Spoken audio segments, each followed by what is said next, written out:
Boa noite a todos. Nós vamos dar continuidade ao nosso estudo sobre mais uma passagem bíblica em que somos exortados a nos lembrarmos. Essa passagem está em Lucas capítulo 24. Qual é o contexto? Algumas mulheres, no primeiro dia da semana, num domingo, alta madrugada, dirigiram-se ao lugar onde Jesus tinha sido sepultado, onde tinham colocado o seu corpo. Elas levavam especiarias para cuidarem do corpo do Senhor Jesus. Mas, para sua surpresa, quando lá chegaram, não somente a pedra do sepulcro estava removida, como também estavam lá dois anjos, que estabelecem um diálogo com essas mulheres.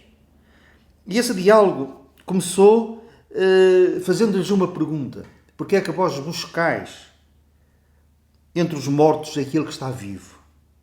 Ele não está aqui, ressuscitou. E agora temos a nossa palavra. Lembrai-vos de como vos preveniu, estando ainda na Galileia, quando disse: importa que o Filho do Homem seja entregue nas mãos de pecadores, e seja crucificado, e ressuscite no terceiro dia. Então se lembraram das suas palavras. Que desapontamento, que frustração os discípulos estavam a viver, aqueles que tinham lidado com o Senhor Jesus mais de perto. De um momento para o outro, toda a sua esperança, todos os seus projetos, os seus sonhos desaparam, qual castelo feito na areia, quando uma onda, por mais pequena que seja, passa por ali e remove tudo. Estavam cheios de medo, por isso estavam todos reunidos na mesma casa, portas e janelas trancadas, falando baixo, com medo dos judeus. Além desta tristeza, desta frustração, deste desapontamento, com certeza que eles experimentavam um outro sentimento além destes, o sentimento de culpa. Eles fugiram quando o seu melhor amigo estava a passar por dificuldades, num momento mais difícil da sua vida, por assim dizer. Quando ele foi preso, eles fugiram. Se nós fôssemos ver os acontecimentos subsequentes, nós iríamos ver que Pedro, a certa altura, aproxima-se, mas mantendo sempre a distância em relação ao Senhor Jesus. Mas mesmo estando mais próximo, ele, ao ser corrigido, ao ser pressionado, o espírito de sobrevivência comum a todos os mortais vem ao de cima. Ele nega, blasfemando, praguejando, ele nega a Jesus, dizendo que não conhecia tal homem. Se nós apenas usássemos uma palavra para definir o estado deles, aquilo que eles estavam a ver, naquilo que eles estavam concentrados, olhando para o seu aspecto, para os seus pensamentos, para as suas atitudes também, a palavra que melhor define é a palavra derrota. Pensaram que era necessário virar a página e esquecer todos aqueles 3 anos e meio e os que eram pescadores, como Pedro, lançaram outras vezes as redes ao mar, coisa que eles já não faziam há tanto tempo. Depois que Jesus os chamou para o seguirem, queria fazer deles pescador de homens. Esse objetivo, esse propósito, também tinha sido arriscado. Eles agora estavam dispostos a pescar novamente peixes e a lançar as redes ao mar. Alguns estavam a voltar à sua casa, como os 2 discípulos a caminho de Emaús. Voltar às suas atividades diárias, voltarem à sua família, cabeça baixa, como vencidos. Qual a razão disto?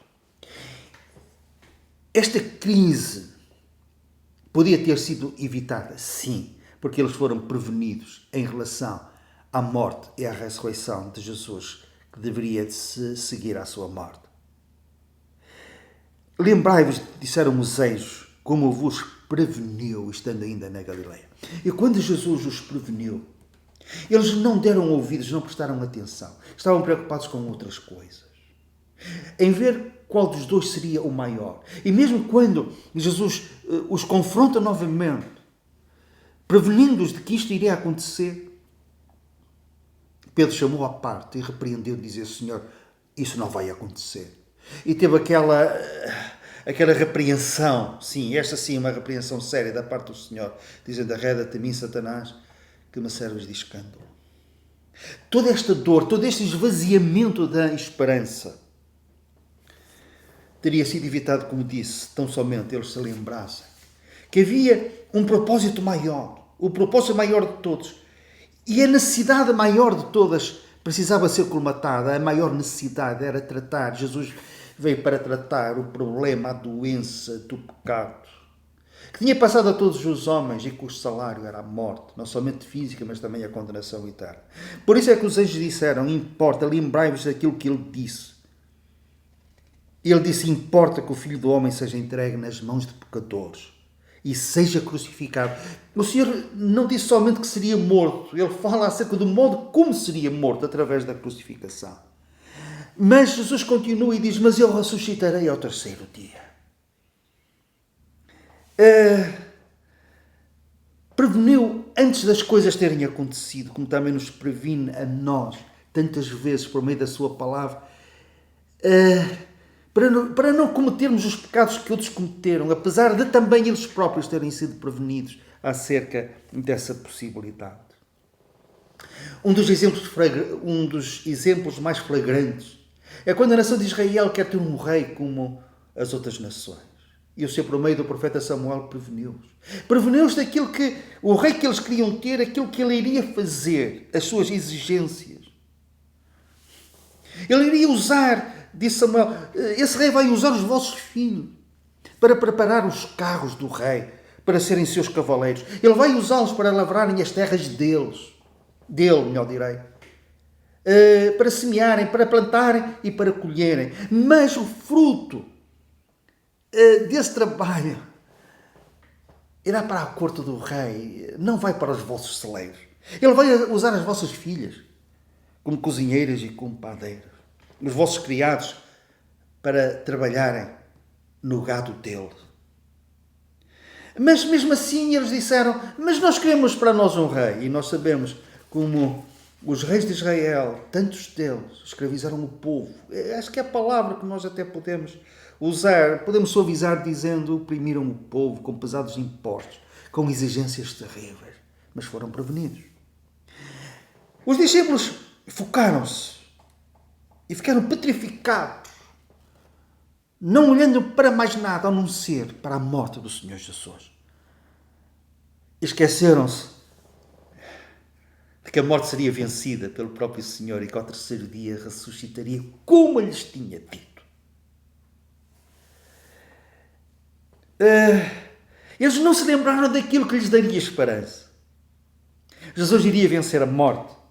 Estavam tão apegados a esta ideia de derrota, porque a derrota, este conceito de perda, de desespero, entranha-se não somente na nossa mente, entranha-se na nossa alma, invade todo o nosso corpo, influencia os nossos pensamentos e as nossas atitudes. E esta questão da derrota através da morte do Senhor Jesus e o esvair-se dos seus sonhos e dos seus projetos, não somente para eles como também para a sua nação, foi de tal ordem que mesmo mais tarde, eles, lembrando-se que Jesus tinha dito que se iria encontrar com eles na Galileia, eles foram para lá e Jesus aparece-lhes. E vemos isso em Mateus capítulo 28. Seguiram os 11 discípulos para a Galileia, para o monte que Jesus lhes designara. E quando viram, o adoraram. Mas alguns duvidaram. Impressionante! Não somente eles não acreditaram naquilo que as mulheres tinham dito, que Jesus tinha ressuscitado, mas Jesus está perante eles, o Jesus ressuscitado, e mesmo assim, alguns duvidaram. E nós?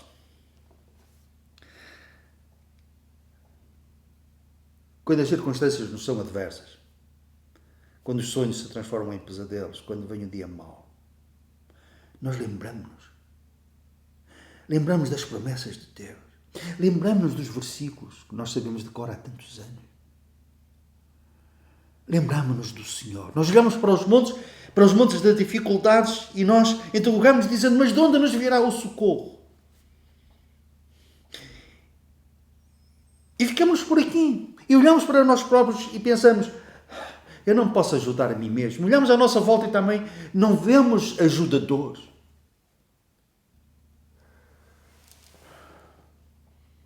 E não dizemos aquilo que o salmista disse no mesmo versículo. O meu socorro vem do Senhor que fez o céu e a terra. E esquecemos-nos de que Jesus, que o Senhor está vivo, que nos ama e se preocupa com cada pormenor da nossa vida.